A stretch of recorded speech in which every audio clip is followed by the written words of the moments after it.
Welcome to the deep dive. You send us the sources, we pull out the key stuff, basically, to get you up to speed fast. Exactly. And today, well, we're looking at something pretty fundamental, rituals. What do they actually mean for us today in our modern world? Yeah, it's a big question. And our guides are really interesting figures. We've got Thomas Courtier, he's a professor of ritual studies, but also a monk. Right, that combination alone is fascinating. And then there's Gabriel van der Brink, a philosopher, sociologist, kind of looking at the bigger picture of society. So, completely different angles. One deeply involved in the practice and study, the other analyzing society, how we live. hmm And our job really is to weave these together for you, hopefully give you some of those, aha moments without you having to wade through all the academic stuff. Okay, so let's get a better handle on who these experts actually are. Thomas Courtier first. Yeah. His position is, well, it's unique. Apparently the only dedicated professor focusing just on ritual studies in the Netherlands. Wow, really? And this whole field, it kind of grew at his university in Nijmegen, didn't it? Someone called Ronald Grimes was important there. That's right. And Cordier himself, his background is in theology, Yeah. liturgy. He sees liturgy as like a very specific type of ritual, very structured action. Okay, so why is this study even, needed now? Well, think about this. Hmm. The master's program Cordier teaches in for spiritual care.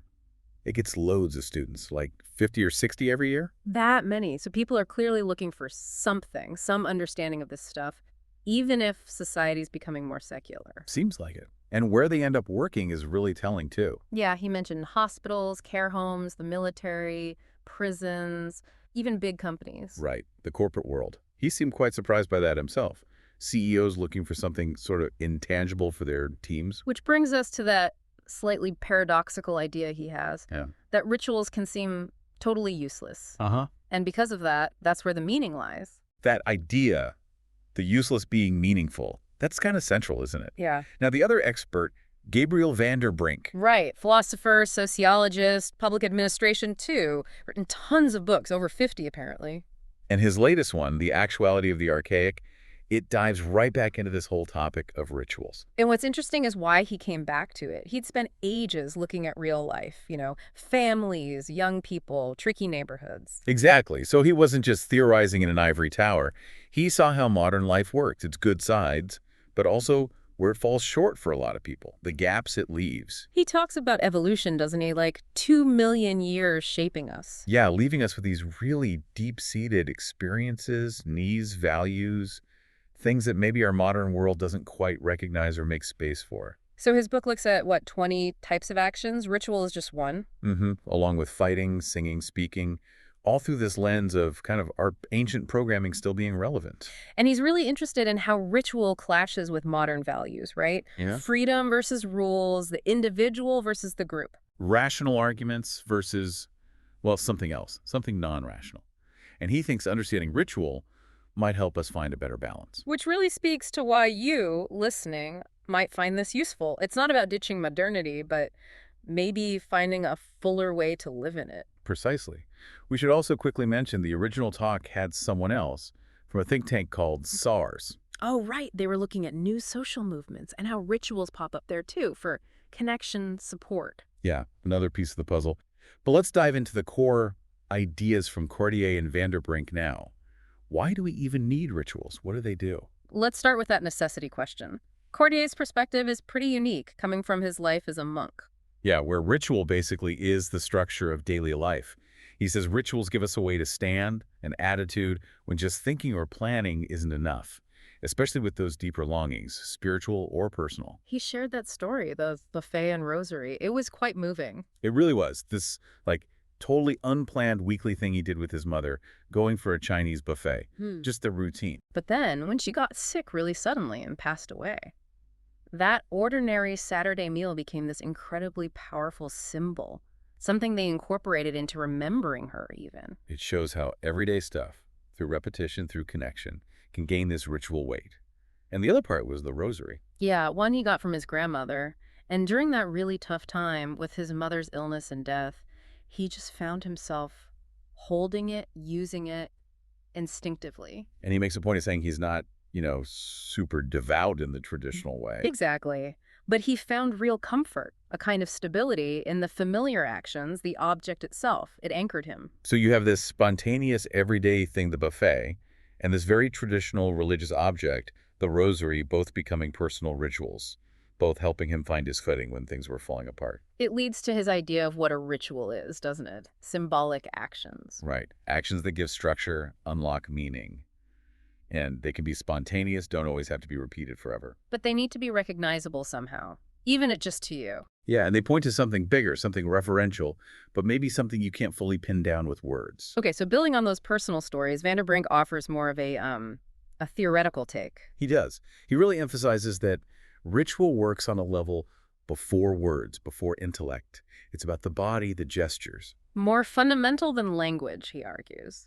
Both, like, historically for humans and maybe even for us individually. Yeah, he thinks so. Ritual actions go way, way back, hundreds of thousands of years.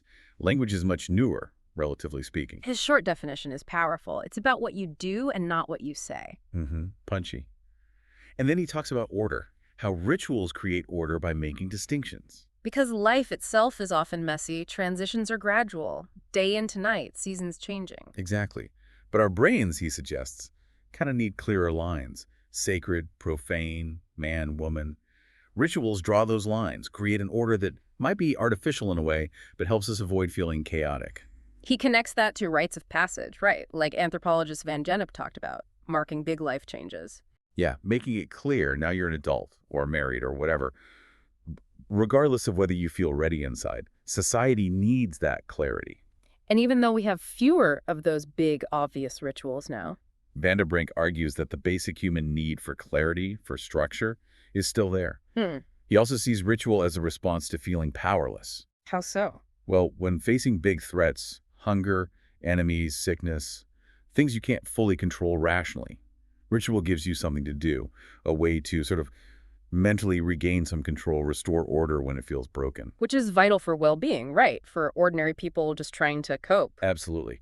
And he stresses, again, this is all happening at a level that predates complex thought, philosophy, even organized religion as we know it. It's archaic, deeply human. Okay, but this is where things get interesting, because Cartier pushes back a bit on that idea of clear separations. He does. He suggests maybe we need a more dynamic understanding for today. He mentioned that thing with his students, trying to pinpoint when they felt male or female. Yeah, and in finding it really difficult, highlighting how identity feels much more fluid for many people now, less like neat boxes. Cartier admits maybe losing those clear transitions has downsides, like feeling a bit lost sometimes. But he thinks that's maybe a smaller problem than being forced into rigid roles, like in the past, for many people anyway. And he also questions if ritual now is primarily about restoring order. What's his alternative idea? Well, maybe in our kind of fragmented world, rituals are more about just holding the brokenness, acknowledging powerlessness without needing to immediately fix it or create a whole new meaning system. Interesting. So the context changes the function. Our modern situation, what he calls site alter, gives rituals a different flavor. That seems to be his point. How does Vanderbrink respond to that? Well, he definitely acknowledges things are different now. Modern versus pre-modern societies, our sense of time being linear, not cyclical, all that. But he has this sedimentation model. Right, which basically says the past isn't just gone. Those older layers of human experience, those archaic needs, they're still in us, sedimented, even if modern life ignores or laughs at them. So we're a mix. Archaic needs bumping up against modern desires for freedom. That's his view. We're layered beings. And he worries a bit about blurring all distinctions, like the man-woman thing he mentioned. He sees some societal reactions, maybe like young men emphasizing traditional masculinity as the archaic pushing back. Potentially. A sign that maybe we still crave some definition, some boundaries, even if we think we don't. It raises questions about how much fluidity we can handle. Again, he makes that really useful distinction between how a ritual works and how it's used. Yeah, that's helpful. The operational side, the fixed structure, the actions, the words. Like the Catholic Mass. It has a set sequence. That's how it works. Exactly. But then how it's used, that could be totally different for each person or occasion. A funeral, a wedding. Even hoping your team wins, maybe. He joked about that, yeah. The point is, the same structure can hold many different meanings and intentions. So applying that now, he thinks these established ritual forms could still help with modern problems, like burnout, anxiety in young people. Potentially, yes. by providing some kind of structure, direction, boundaries, connection, even if the meaning people pour into that structure is very different from, say, 500 years ago. He seems pretty open then, as long as the ritual works in the situation, helps meet a need. That's the impression. He's less concerned with the specific content, more with the functional aspect of providing structure and facilitating some kind of process. Okay, let's stay with this form versus meaning idea. Cordier also stresses the importance of form, doesn't he? A certain rigidity. He does. He thinks that structure is what provides the support, the framework. He links it back to traditional wisdom, too. Referencing that theologian Chauvet. Rituals having cosmic, social, traditional dimensions. Yeah, connecting us to something bigger, offering structure. Hmm. But, and this is crucial, Cordier questions if there's one fixed, archaic form that works for everyone today. He uses the Mass again, right? How it evolved. Exactly. It kept core elements, but it changed over centuries, adapted. He sees rituals, like great art or music, going through a kind of natural selection. The ones that survive are the ones with enduring power, that keep resonating across different times. That seems to be his thinking, an evolutionary process based on their ability to hold meaning. So what rituals do persist? What examples did they give? Well, Van der Brink pointed straight to sports and art. He mentioned seeing Nick Cave live. As a ritual experience. Yeah, he argued it had that quality for many people, leaving the everyday, the intense shared focus, returning maybe slightly changed, fitting some of Van Getup's stages even. Cartier agreed some things have that ritual thickness, but also noted how spontaneous rituals often fade. Like the silent marches, the still taught after tragedies. Powerful at first, but maybe lose their impact over time. Yeah, that makes sense. But Van der Brink countered with things like the rosary again, or the Muslim dhikr. Right. Formal gestures, traditional forms that seem to endure and provide support across hugely different situations and times. Which brings us to that tricky element, the sacred, or the transcendent. Cartier noticed Van der Brink didn't talk much about God explicitly. Yeah, given Cortier's background, that probably stood out. But Van der Brink clarified his approach. It's evolutionary, he said. Starts with routines. Then rituals add form, artistry. Then they become functional. Then they get linked to meaning, worldviews. And only then maybe comes a layer you could call religious or sacred. That's the progression he outlined. And he shared his personal view, too. Which was? He said he doesn't believe in, specific gods per se, but he does believe in the divine as a vital category, a dimension of life. Okay. What does he mean by divine, then? He sees it as something that seeks expression, seeks form, and ritual is a really good way for it to find that form. He called this aspect almost gratuitous, like an extra layer beyond just function. But he doesn't want religions to own ritual. No, he was quite strong on that. Opposes any monopoly. So, circling back to the definition, what makes something a ritual, not just a habit? Cartier said it's symbolic meaning. Yeah, that's his key distinction. Rituals tap into some universal longing, something existential, even if we don't use traditional religious language for it anymore. The teeth brushing example is good. It's a habit, obviously. But it could become a ritual if you consciously give it symbolic weight, Yeah. like an act of self-care, starting fresh, valuing health. It needs that extra layer of interpretation. Exactly, which links to that powerful story Van der Brink told about the Venice Biennale. Oh, right. The art exhibit versus the Mass. Yeah, he described this really disturbing art installation about historical horrors, feeling quite unsettled by it, And then he stumbled into Mass at St. Mark's Basilica. and just saw the simple gesture of people sharing the sign of peace. Nonverbal, basic human connection. And it hit him really hard emotionally. Unexpectedly, yeah. Like this simple action somehow responded to the distress he felt from the art. Yeah. It embodied this longing for something better, something connecting, maybe something divine in his sense. Wow. That really shows how a simple gesture can carry a huge weight, which leads us to the power of ritual, its potential to transform. Van der Brink definitely sees rituals as transformational, a way to engage with life's difficulties, its tensions, like that peace gesture. So how needed is that transformative potential now? Can we, encourage it? Cordier thinks there's a huge need to stimulate ritual spaces and times, a real lack. He talked about hospital chapels becoming silent centers. Yeah, because of secularization. But he felt uneasy about having to prove their efficiency, like justify their existence in purely practical terms. He argued their point is their pointlessness, their aimlessness. That's where the meaning lies. Exactly. That we desperately need these non-utilitarian spaces for reflection, but society struggles to value them. It's a cultural responsibility, he said, to keep these spaces open whether they're religious or not. Hmm. He mentioned being asked to speak at Schiphol Airport about their silence center, saw that as a good sign. And he called on intellectuals, people like them, to help us navigate this need for ritual and meaning. Yeah, a call to action almost. So, wrapping up, Vanderbrink brought in Levi Strauss near the end. Right. The idea that societies handle tension in two ways. Mythology, which blows it up.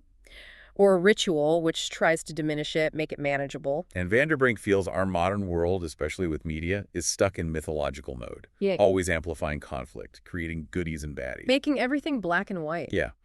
Whereas ritual, he suggests, works differently. It uses small gestures to kind of soften the edges, make differences bearable on a human scale between people and families, communities. There's a healing aspect to it, making life's dramas less overwhelming. That's the idea. And he finished by pushing back again against that purely utilitarian view.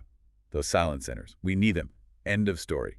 So, quite a journey through ritual today. We've looked at what it is, why it still seems necessary, how it sits alongside modern life, the balance of tradition and change. And its power to transform its role, even in a secular world. Hopefully you listening have found some food for thought there, maybe recognize some rituals in your own life you hadn't thought about that way. Yeah, the conscious ones and maybe the ones that just happened, like the buffet.